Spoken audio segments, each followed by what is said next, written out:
Martín Zuleta. Le quería contar a Martín, porque Infobae dice hoy, el mapa de la pobreza infantil, en qué ciudades ya supera el 60% y en cuáles se duplicó en 5 años. Esto es gravísimo. Y bueno, y Fernández con un título espectacular: no le entreguemos el poder a los que manejaban el PAMI cuando Favaloro se suicidó, afirmó Alberto Fernández. Buenas tardes, Martín, ¿cómo va? Hola, buenas tardes, Carlos, un placer en saludarlo. Igualmente, bueno, la pobreza infantil nos tiene que doler a todos. Creo que este es un momento central, porque nos estamos dando cuenta, miramos el escenario nacional, miramos lo que está pasando en la provincia políticamente hablando con las elecciones, y que a su vez, por ejemplo, un resultado electoral adverso al oficialismo, va a tener que esperar 6, 7 meses para asumir. Y acá hay cosas urgentes, Martín, ¿no? Sí, los indicadores sociales están en rojo hace bastante tiempo. Quienes parecen no enterarse de esta situación son los electores, porque uno advierte con un poco de asombro cómo en los distintos procesos eleccionarios que se vienen realizando en las distintas provincias, los oficialismos de una u otra forma han tenido buenas elecciones, buenos performances electorales. Entonces pareciera ser que estos datos alarmantes a quienes no le importan mucho a la gente, porque al momento de ir al cuarto oscuro sigue avalando y ratificando el rumbo de los distintos gobiernos en manos de los oficialismos. Así que es un poco sorprendente eso, pero las declaraciones de Alberto Fernández iban en sintonía con la kirchnerización que nunca pudo sacarse de encima Alberto Fernández. Alberto Fernández tiene la misma estrategia que el kirchnerismo, echarle la culpa a la oposición que insólitamente no se encuentra en el gobierno. Claro. Y un dato que daba Pratt Guy, es cortito, Tony, podríamos hacerlo escuchar, que pasábamos esta mañana en la careta política. Pratt Guy, que fue funcionario de Macri, y habló sobre lo que significaba, trayendo un testimonio del Banco Central, en la que decía qué había pasado en el 2007, cuando Cristina manejaba el poder, y cómo lo dejó. Sí, es muy central esto, porque nos da la sensación que si no reconocemos estas cosas, estamos realmente en el horno. ¿Lo tenemos, Tony? Escuche, doctor, lo que decía Pratt Guy en una entrevista con Luis Majul. Esto es el balance simplificado del Banco Central, ¿no? El cuerpo de arriba son las cuentas en dólares del Banco Central, y el cuerpo de abajo son las cuentas en pesos, ¿no? Entonces arriba, fíjate, el 9 de diciembre del 2007, cuando termina la presidencia de Néstor Kirchner, Cristina recibe en la parte de dólares 45 mil millones. 41.250 millones de dólares. Ahí está. Netos, reservas netas. Mirá cómo lo entrega. Con 2.643. O sea, se patinó 40.000 millones de dólares. Repitámoslo. Cristina, durante 8 años, se esfumó 40.000 millones de dólares del Banco Central. No solo eso, fíjate, abajo lo que vemos es la deuda del Banco Central, la deuda remunerada, LEVAX, LELIX, expresada en dólares. Ella recibió 18.000 millones de dólares y entregó 32.000 de deuda. O sea, se fumó las reservas y casi duplicó la deuda. O sea, no desendeudó nada la Argentina. Todo lo contrario. Es más, costó 53.000 millones de dólares. Wow. Que es lo mismo que está costando ahora en menos tiempo, ¿no? Lo de Cristina fueron 8 años, ahora son 3 años, ¿no? De vuelta, Alberto Fernández asume con, digamos, también todo, ¿no? Durante la gestión de Cambiemos y de Mauricio Macri, ese menos 30 se transformó en menos 6, o sea, mejoró 24.000 millones de dólares la posición del Banco Central, ¿no? Alberto recibe 13.000 millones de dólares de reservas netas y hoy está con reservas netas negativas. Wow. Escuchó, doctor, ¿no? Sí, es que estuve escuchando atentamente. Y bueno, ahí está, el dato mata el relato. Es evidente que la Argentina ha entrado en una espiral de dilapidación de sus reservas, independientemente del color político. La Argentina tiene un grave problema de gasto público y de déficit fiscal, y esa es la causa de todos los males de la economía argentina. Mientras no se controle el gasto público, el déficit fiscal, lamentablemente nos vamos a encontrar con estos procesos o de endeudamiento o de liquidación de las reservas y procesos inflacionarios por emisión monetaria, que hoy en día es la única forma, al no tener acceso prácticamente a los créditos internacionales y al formar parte del relato kirchnerista que tomar deuda es algo negativo para el país. Hoy en día, durante el gobierno de Alberto Fernández, el proceso inflacionario se explica en función de que la única manera que Alberto Fernández y su administración han previsto para atender el creciente gasto público es la emisión monetaria. Entonces, la Argentina se encuentra en una encrucijada muy grande desde lo económico, que transversalmente ha cruzado a todas las administraciones, a la de Cristina, a la de Macri, a la de Alberto Fernández, que con distintos grados o niveles, no han podido revertir esta espiral, pero como yo le decía recién, esto tampoco es exigido por parte de la sociedad. Nosotros vemos que la sociedad va a las urnas avalando estos modelos. Yo le pongo un ejemplo que conozco mucho: el departamento de Chimbas en el año 2017 tenía 35 funcionarios políticos. El intendente actual, que ha hecho una muy buena elección, ha hecho 2 muy buenas elecciones y ha logrado traspasar el poder a su mujer, en la actualidad tiene 83 cargos políticos, es decir, se ha incrementado en más de un 100% la planta política de funcionarios políticos, y eso ha sido avalado hace 2 domingos por la sociedad del departamento de Chimba. Es decir, me va siguiendo la lógica, claro, la lógica de lo que viene pasando en las distintas provincias, en los distintos municipios, donde la gente avala esta forma o esta manera de administrar los recursos por parte de la clase política. Acá no es cierto que el mensaje de la clase política sea que hay que acotar el gasto público, que hay que terminar con los gastos de la política. Todo lo contrario, votamos al revés. Entonces, la clase política no hay expectativa de que salga de esta lógica que termina lamentablemente incidiendo económicamente en estos indicadores sociales que son alarmantes, y por otro lado estos indicadores económicos que evidentemente van mostrando que la Argentina está en una situación terminal. Quienes no lo advierten son los electores, evidentemente. Estamos escuchando a nuestro columnista Martín Zuleta. Le quería preguntar, porque me parece a mí al menos, que lo que viene es una nueva elección. Hay que hacer una nueva convocatoria en función de lo que vaya a hacer la Corte, por supuesto. Si la Corte confirma la impugnación que tiene en sus espaldas el gobernador Uñac, hay que hacer una nueva elección, y en esa nueva elección hay un electorado que ya votó, como usted lo dice, en los distintos departamentos.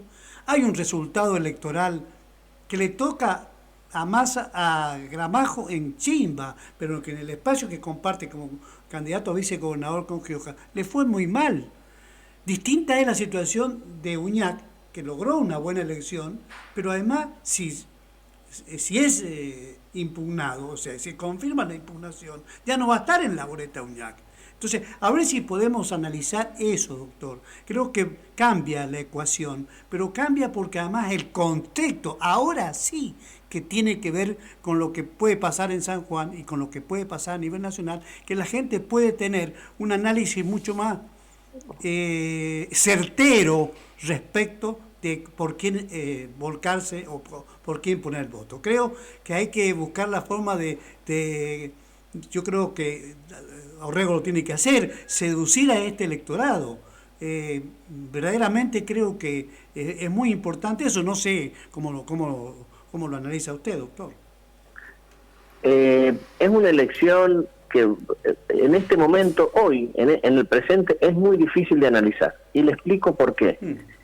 Hay muchas informaciones danzando sobre que desde el lado oficialista y desde el lado opositor hay muchos candidatos que están evaluando bajarse de sus candidaturas. Algunos porque ya conociendo esta especie de encuesta anticipada que ha significado la elección a las otras categorías, están viendo y analizando su participación dentro del esquema de las elecciones nacionales, hablando concretamente de José Luis Gioja y algunos opositores también, porque lamentablemente esto ha venido a trastocar el diseño original que tenían previsto los distintos partidos, los distintos dirigentes, donde culminada una elección provincial se venía el armado de la elección nacional.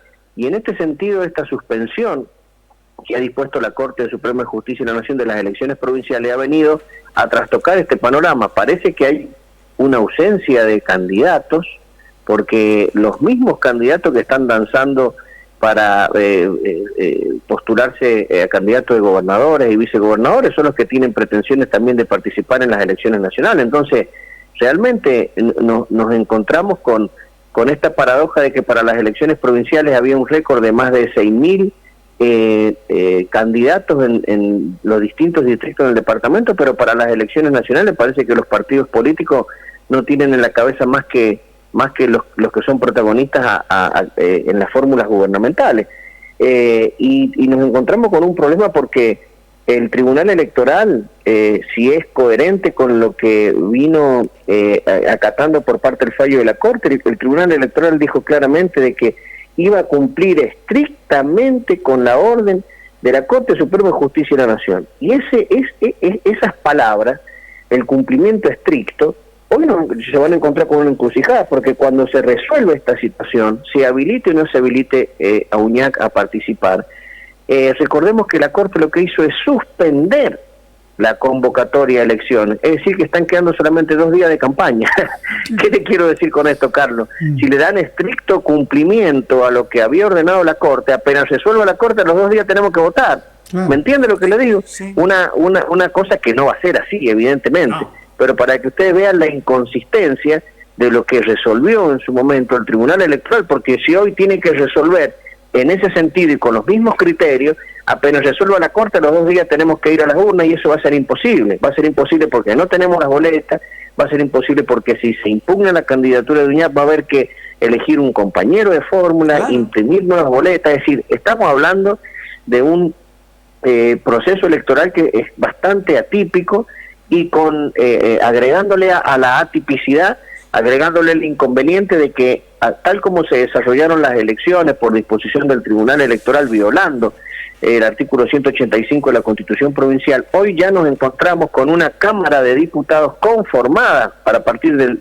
10 de diciembre de este año, y eso también condiciona en definitiva al electorado para elegir al futuro gobernador, porque estamos realmente en una encrucijada que todavía no dimensionamos de qué hablamos cuando hacemos referencia a estas cuestiones. Hay sectores opositores que hoy no tienen fondos, no tienen dineros para afrontar una nueva campaña, ni siquiera para la impresión de votos, ¿sí?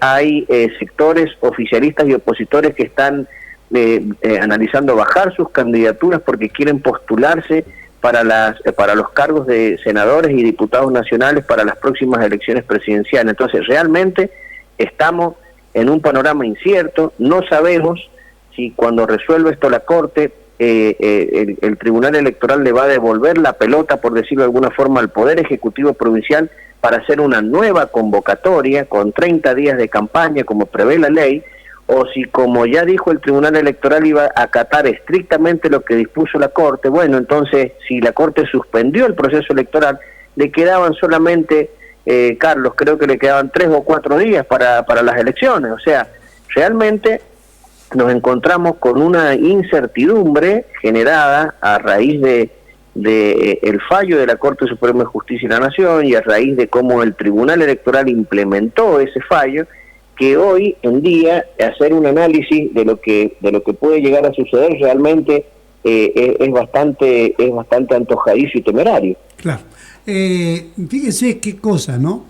Porque de todas maneras estamos en un escenario difícil, y si hay gente que se baja pensando, digamos, especulativamente seguramente, porque claro, hay 3 bancas del Senado, para el Senado, y 3 para diputado nacional, ¿no? Pero hay que ver, y ya se está hablando, por ejemplo, que Gualberto Allende, Rubén Uñac, podría ser uno de los que se elijan para reemplazarlo a Sergio Uñac, que ya creo que en el fuero íntimo él ya está pensando que tiene que tomar una decisión.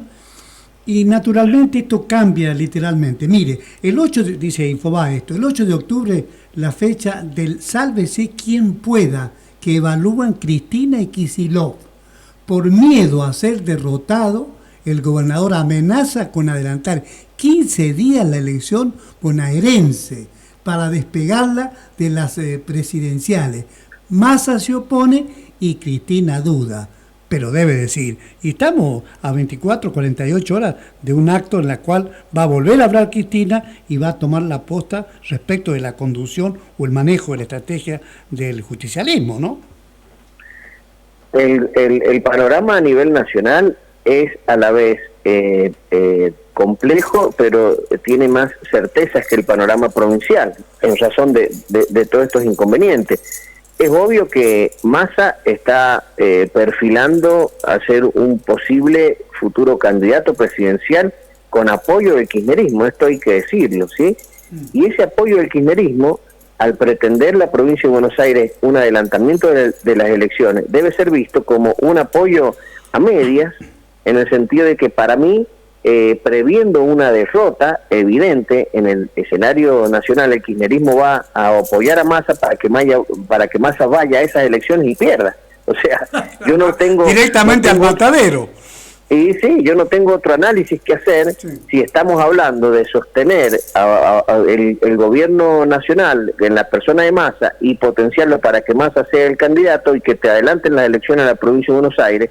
A mí me está indicando que es una jugada del kirchnerismo. Claro. Es una jugada del kirchnerismo para trabajar a media máquina o para no evitar la derrota que evidentemente avisoran a nivel nacional. Y Massa, obviamente, ante este panorama, lo que va a hacer desde mi punto de vista es condicionar su participación. Va a decir, así que ustedes me adelantan la elección a la provincia de Buenos Aires, yo me bajo de la candidatura, vayan a buscar un candidato a presidente. Y el kirchnerismo necesita el candidato a presidente lo más competitivo posible porque necesita conservar, que es lo que le interesa al kirchnerismo, su poder de fuego en el legislativo, en el Congreso de la Nación. Necesita la mayor cantidad de diputados y de senadores posible para seguir teniendo un poder de fuego importante y posicionarse para el 2027, porque estas señales nos están demostrando que el kirchnerismo está previendo una derrota evidente para las elecciones presidenciales del 2023.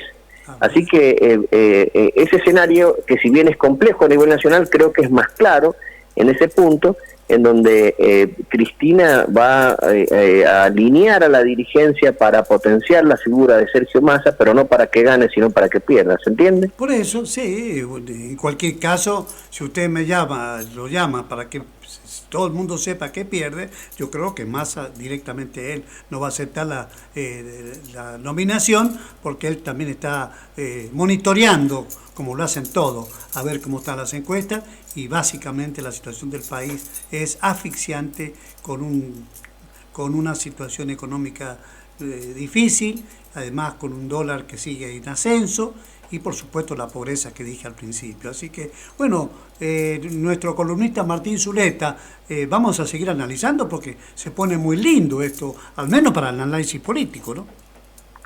Sí, la verdad que son escenarios muy motivantes para los que nos gustan los análisis y estar en política, pero bueno, de un lado está la clase política con todos estos intereses y con todos estos cálculos y especulaciones, y por otro lado está la sociedad, que le vuelvo a repetir, no hay que dejar de mirar lo que viene haciendo la sociedad. Ojo, la sociedad está avalando a los oficialismos.